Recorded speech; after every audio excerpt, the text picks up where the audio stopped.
숫자를 보는 오늘의 뉴스입니다. 지난해 국가 부채가 1,500조 원을 넘었습니다.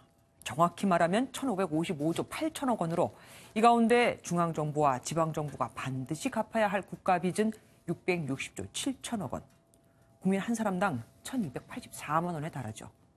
그런데 이 중 절반 이상이 공무원과 군인의 연금용입니다. 그러니 앞으로가 더 문제겠죠. 정부가 2022년까지 공무원 17만 4천 명을 증원하겠다고 했으니까요. 고가에 넉넉하면 뭐가 문제가 되겠습니까? 고령화로 세수가 점점 더 줄고 있으니 대비를 하지 않으면 국민들은 공무원과 군인에게 줄 연금 때문에 더 허덕여야 할 거라는 게 문제죠.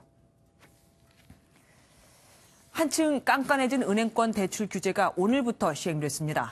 물론 갚을 수 있는 능력 안에서 돈을 빌리라는 건 옳은 말이지만 당장 매출 감소와 최저임금 인상에 고통받고 있는 자영업자들은 엎친 데 덮쳤습니다. 정주영 기자입니다. IMF와 메르스, 부정청탁 금지법을 버텨낸 일식집주인 배상남 씨는 가장 최악은 지금이라고 말합니다. 최저임금과 임대료가 올라 직원을 대거 내보냈는데 매출까지 줄어 삼중고에 시달린다는 겁니다. 여기에 자영업자 대출 심사가 깐깐해져 운영자금 구할 길이 막막해졌습니다. 매출이 40% 이상 감소됐습니다. 은행에서 대출을 급할 때는 빼서 쓰는데 대출 규제를 한다 그러니 저희들 정말 목줄이 조이는 그런. 정부가 자영업자를 대상으로 새로 꺼내든 LTI는 소득에 비해 대출이 얼마나 되는지 가늠하는 비율로 앞으로 1억 원 초과 대출을 신청하면 여신 심사의 참고 지표로 활용합니다.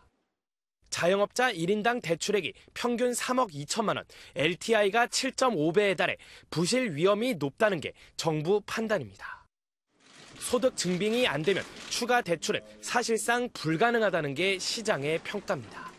지금보다 철저한 사전 준비가 필요하고요. 담보가 없거나 신용도가 낮으면 미소금융이나 세이망호시 대출과 같은 서민 정책금융을 적극적으로 알아보면 도움이 될 것입니다. 하루하루를 버텨내는 자영업자들은 이번 대출 규제로 시름이 더 늘게 됐습니다. MBN 뉴스 정주영입니다.